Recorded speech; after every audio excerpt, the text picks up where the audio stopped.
but God, we Please, want to hear you. I love you, Shelley. There were two memories that are so important and so. Who are you? I am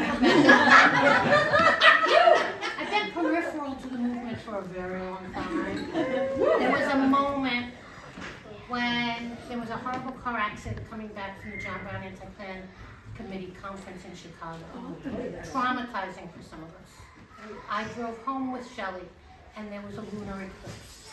And I don't remember the moment, but I remember the moment because it's when I got to know you. And there was a lunar eclipse as we drove east that was so powerful. I just felt like there's a moment here that I need to hold. Years later, you were caring for my son when we gave birth to my second son. And I just feel like the connection is like really in the heart, as much as we like it to be in the head. So I just want to thank you for being part of this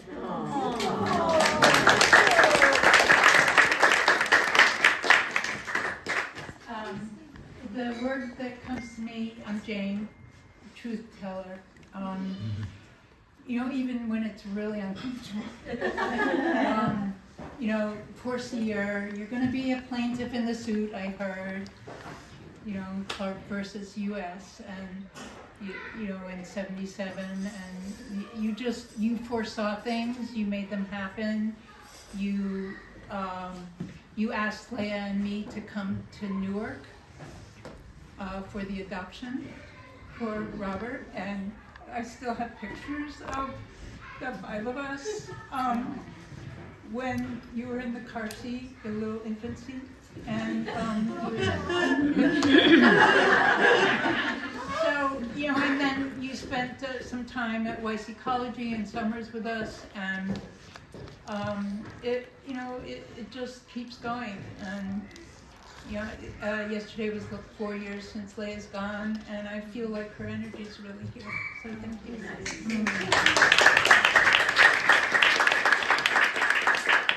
I didn't sign up for anything, but I just wanted to give a shout out from the other moms at Trevor who were brought together.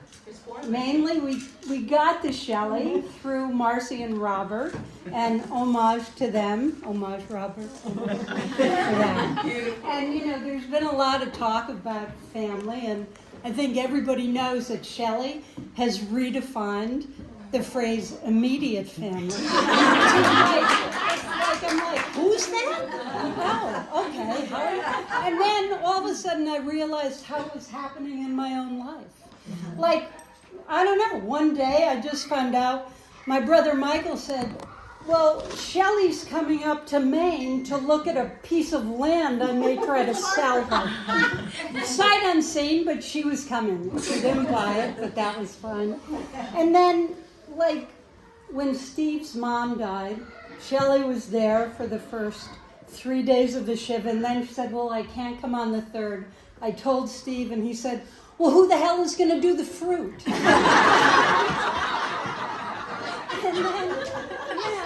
then I knew it was final when, one day I sat down at my TV to watch something. I put on HBO, and I see, who's watching? Marianne, Steve, Daniel, Uncle Marty, Shelley. Where did she come from? Daniel's like, oh, I put her on. And then, of course, Shelley was one of my two friends from New York who braved Rosh Hashanah traffic to come up to Connecticut for my brother Tom's funeral. So I just want to say thank you for taking my family into the orbit of your family. And, it's great.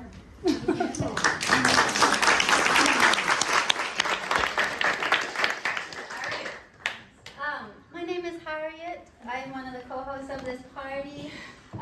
Shelley has taken care of me for 44 years. And in that time we have shared many things, including a late in life, passionate though intermittent Buddhist practice. And when I was thinking about today, I was thinking about something that one of the mentors in our practice, Daisaku Ikeda, says, which is that one of the most important things you do in life is keep your promises to your friends.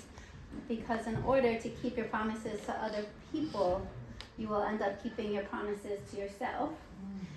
And in so much as a party like this is partially your older self reporting back to your younger self on how it all went and who you became, I wrote down a few of the promises I thought maybe you had kept to yourself, what this room reflects back to you.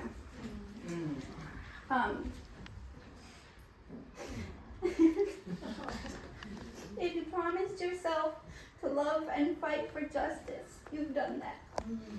If you promised yourself to be loyal and true, but to always tell the truth, you've done that.